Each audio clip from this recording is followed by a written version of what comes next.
মায়ের মৃত্যুতে অঝরে কাঁদলেন ছেলে তারেক রহমান। তাকে যেন কেউ সান্ত্বনা দিতে পারছে না। তার কান্নায় আবেগ আপ্লুত হয়ে উঠেছে পুরো হাসপাতাল। ভিডিওটি শেষ পর্যন্ত দেখুন। চলুন শুরু করা যাক। আজ মঙ্গলবার সকাল 6টায় রাজধানীর এভার কেয়ার হাসপাতালে চিকিৎসাধীন অবস্থায় শেষ নিঃশ্বাস ত্যাগ করেন বাংলাদেশের সাবেক 3বারের প্রধানমন্ত্রী বেগম খালেদা জিয়া। তার মৃত্যুতে সারা দেশে নেমে এসেছে গভীর শোকের ছায়া। বিএনপির নেতাকর্মী সহ সাধারণ জনগণ সবাই যেন এই শোক সংবাদে বাকরুদ্ধ হয়ে পড়েছেন। হাসপাতালের সামনে গেলে দেখা যাচ্ছে নেতাকর্মীদের কান্নার ঢল।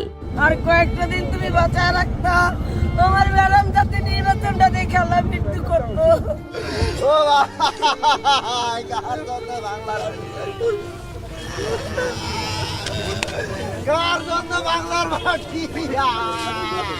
তাদের আহাজারি দেখে মনে হবে যেন নিজের পরিবারের কাউকে হারিয়েছেন। এতে স্পষ্টভাবেই বোঝা যায় তিনি কিভাবে বাংলাদেশের নেতৃত্ব দিয়েছেন এবং মানুষের হৃদয়ে কতটা গভীর প্রভাব রেখেছিলেন। তার মৃত্যুতে আজ কাঁদছে পুরো দেশ, কাঁদছে সারা দেশের মানুষ। আর ছেলে তারেক রহমানের এই গভীর শোক যেন একেবারেই স্বাভাবিক। খুব অল্প বয়সেই তিনি হারিয়েছেন তার বাবাকে। এরপর মা বেগম খালেদা জিয়া তাকে ভালোবাসা ও আদর দিয়ে আগলে বড় করে তুলেছেন। কিন্তু সেই মায়ের স্নেহও খুব বেশি দিন তার ভাগ্যে জোটেনি। আওয়ামী লীগ সরকারের আমলে তাকে বাংলাদেশ ছেড়ে লন্ডনে চলে যেতে হয়। সেখানেই তাকে কাটাতে হয়েছে দীর্ঘ 17টি বছর। এই দীর্ঘ সময় জুড়ে তিনি বঞ্চিত ছিলেন মায়ের সান্নিধ্য ও ভালোবাসা থেকে। চাইলেও তিনি ছুটে আসতে পারেননি দেশে। এমনকি মায়ের গুরুতর অসুস্থতার খবর পাওয়ার পরও বাংলাদেশে আসার সুযোগ পাননি। অবশেষে যখন একটু সুযোগ তৈরি হলো, তিনি বাংলাদেশে ফিরতে পারলেন। ঠিক সেই মুহূর্তেই হারিয়ে ফেললেন তার মমতাময়ী মাকে। এমন শোক, এমন বেদনা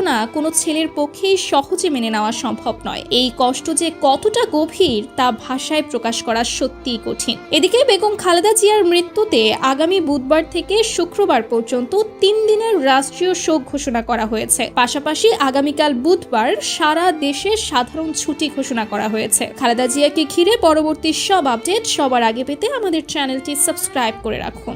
শহরে নেই মায়ের মতো চাঁদ, জোনাকি